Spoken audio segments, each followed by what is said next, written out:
Hi. എൻ്റെ മാറ്റം അറിയാനായിട്ട് എൻ്റെ ഒരു പഴയ പിക്ചറും ഇപ്പോഴുള്ള പിക്ചറും കൂടെ ആഡ് ചെയ്യണമെന്ന് പറഞ്ഞിട്ട് എനിക്കൊരു കമൻറ്റ് വന്നിട്ടുണ്ടായിരുന്നു. ഞാൻ ഒത്തിരി വലിയ അധികം തടിയുള്ള ആളൊന്നുമല്ലാന്നെങ്കിലും ഈ ഒരു ബോഡി ലാംഗ്വേജ് എല്ലാവരും എനിക്ക് കുറച്ചുകൂടെ ഒരു വണ്ണം ഉണ്ടായിരുന്നു. അപ്പോൾ ഞാൻ അതിൻ്റെ ആ ഒരു പഴയ ഫോട്ടോയും ഇപ്പോഴത്തെ ഒരു ഫോട്ടോസും കൂടെ ഞാൻ വെച്ചിട്ടുണ്ട്. അപ്പോൾ ഞാൻ സാരിയാണ് അതിൽ യൂസ് ആക്കിയിരിക്കുന്നത്. അപ്പോൾ നമുക്ക് വ്യക്തമായിട്ട് അറിയാൻ പറ്റുമല്ലോ.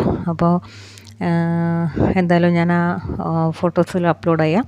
അപ്പോൾ നിങ്ങളൊന്ന് കണ്ടു നോക്കട്ടോ. നമ്മൾ വളരെ കഷ്ടപ്പെട്ടിട്ടൊക്കെ തന്നെയാണ് ഇതുപോലെയൊക്കെ ആയിട്ടുള്ളത്. അപ്പോൾ നിങ്ങളും നല്ല മനസ്സോടെ വേണം എന്ന് പറഞ്ഞ് കഷ്ടപ്പെടാൻ തയ്യാറായി കഴിഞ്ഞാൽ, കഷ്ടപ്പെടുന്ന പറയുമ്പോൾ കല്ല് ചുമക്കുന്നല്ലോ പോകണം, നമ്മളെ ബോഡി കഴിഞ്ഞിട്ടില്ലേ, തയ്യാറായി കഴിഞ്ഞാൽ നമുക്കും അതുപോലെയൊക്കെ. ഓക്കെ, അപ്പോൾ നമുക്കൊന്ന് എന്ന് വെച്ചാൽ നമുക്കൊന്ന് ആ ഫോട്ടോസ് ഒന്ന് നോക്കിയിട്ട് വരാം കേട്ടോ. Okay, thank you so much.